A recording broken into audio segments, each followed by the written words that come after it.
Southeast Radio's Business Matters with Karl Fitzpatrick.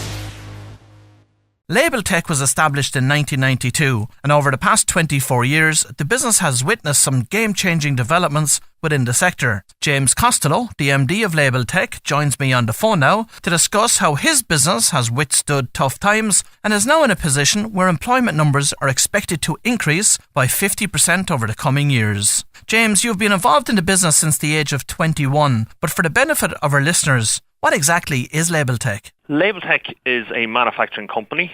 We specialise in the manufacture and printing of premium self-adhesive labels, primarily for the FMCG sector and associated industries. Now, how has the company evolved from the time that you started working in the business with your late father? My father, it was his idea, Karl, to set the business up back in the day. He had a very large network of contacts over his many years within the industry prior to Labeltech. He was a decent man, hard worker. He had a good talent for establishing rapport and relationships with the people he had met through his time in the business.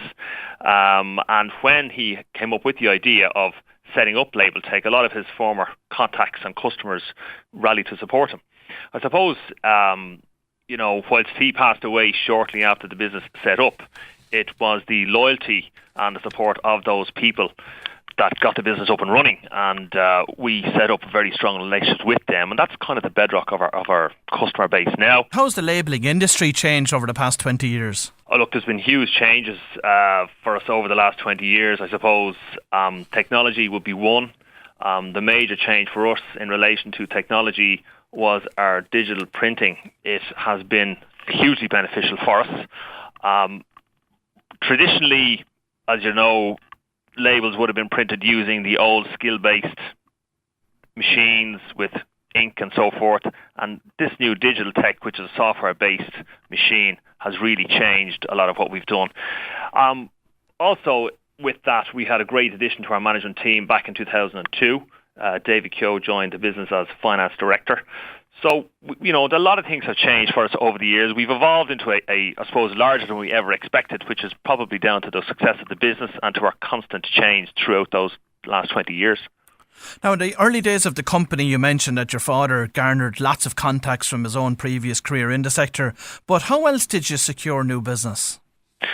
Well, we had a good sales team. We took on a senior sales guy in the mid-1990s, and we went after a lot of contacts that he also had, and that just opened up a lot of avenues for us. I mean, the label business is no different to any other business. It's really about contacts, developing relationships, looking after your customers, offering them solutions. And particularly one contract we won in the mid-90s was a contract for the Microsoft Windows 95 campaign, which was quite a large piece of business we won. That was a kind of pan-European contract, which was hugely successful and kind of got us up and running in terms of having a major player as a client. So, James, how competitive is the labelling sector? It's extremely competitive. Look, I suppose part of the, under the print umbrella, which was always a very competitive industry to be in, I would suggest there's probably more than 50 manufacturers on the island of Ireland. I mean, the market is probably, I'd say a rough market value in terms of spend in Ireland is about 100 million. We'll turn over in excess of 8 million, so we've a decent tranche of that overall. I suppose a lot of that may be exported to the UK and Greater Europe, so it's probably harder to get an actual handle on the value. But look, there's been a lot of changes, Karl, throughout the industry in the last couple of years. We're in a lucky position now. We're probably the largest independently owned label manufacturer on the island of Ireland, which is very exciting for us. It just gives us that little bit more stealth, if you want, and kind of gives us that confidence now that we can start to edge up, grow, move up that table and become more of a player in the overall market. And has the increase in regulation and legislation which stipulates stringent labelling requirements on specific sectors accelerated the growth of Labeltech in recent years? It certainly has. Being part of the FMCG sector, 70% of our sales is within that sector, and with food legislation and the various different, I suppose, nutritional changes, GDA changes, and particularly the Food Information Regulation, which was implemented at the end of 2014 under EU law, the information that's required now to be put on a label for consumers is changing constantly and constantly evolving. And I suppose, through that, what we manufacture and print here is under constant review, which is beneficial for us, albeit we do depend on a lot of repeat work. That gives us a little bit of new business, and you'll find tweaks and minor changes to existing products as they go. Now, digital printing technology has been a game changer in your sector, but in what way has your business changed as a result?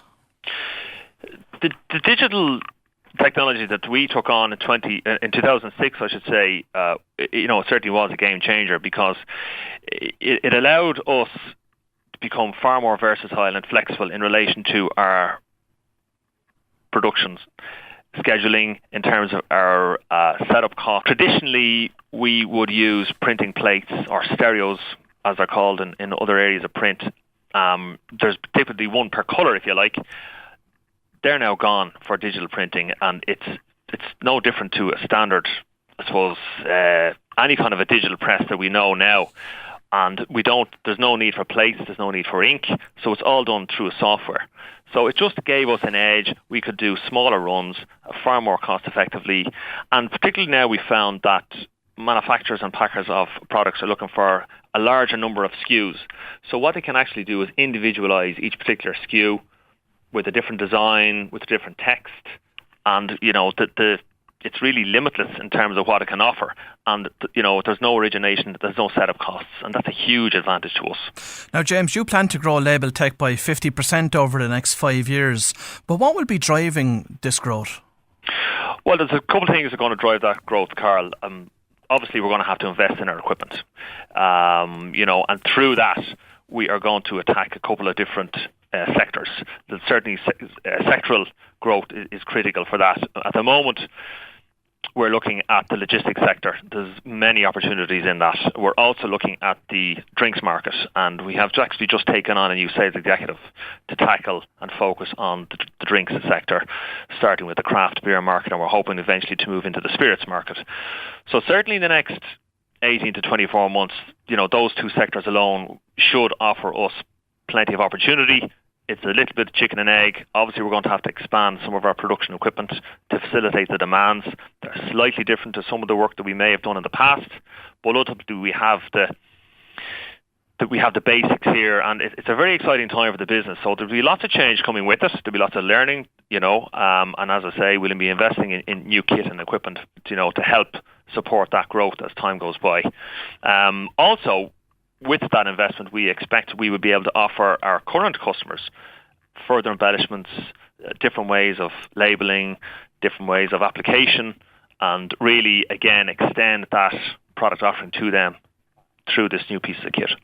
Now, on the topic of craft beer, I understand that the Screaming Banshee craft beer label has also brought you some international recognition recently. It has indeed, actually, which was, I suppose, a great little surprise. We won an award. We won the award, became first in our category at the Irish Print Awards last November, which was a great surprise and a great accolade to have. In fact, it was the second year running winning it, which was a great boost for us here.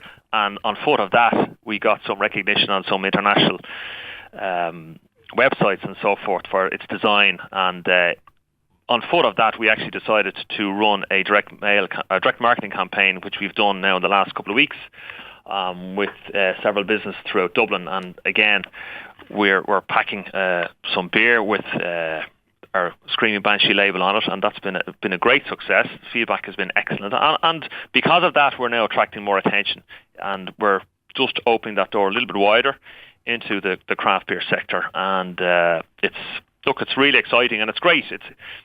We spent a lot of I suppose time and effort and money in our marketing campaign over the last couple of years, and it's now starting to pay some dividends back to us, which is really exciting, and it's probably an area that's going to help us move into these new sectors. So it's very exciting times, as I say.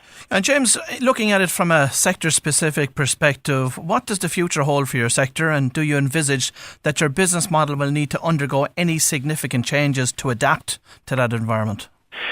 I don't think our business model will need to undergo any significant change, Karl, but certainly I'm a huge believer that we we should be under constant change and under constant improvement. We should be striving to get better. I mean, the business model has been successful to date. I don't believe if it's not broken, it does need to be fixed. It should always be fixed in terms of tweaks, changes. And I think the move into the various sectors that I've touched on there is going to demand us or demand of us change and ensure that we get better, we improve. We're constantly aware of costs, aware of our speed to market, aware of our support for our customers. And it's all those little things that add up to our success and our continued success in the future. So it's really important that we've additions to our team, we've new technology. So it's really important we're looking forward all the time and tweaking that model as best we can to ensure that we can offer more and more and more to our customers. The trick for us is to retain customers and grow with them and to be able to offer them far more than we might have done yesterday. Southeast Radio's Business Matters with Karl Fitzpatrick.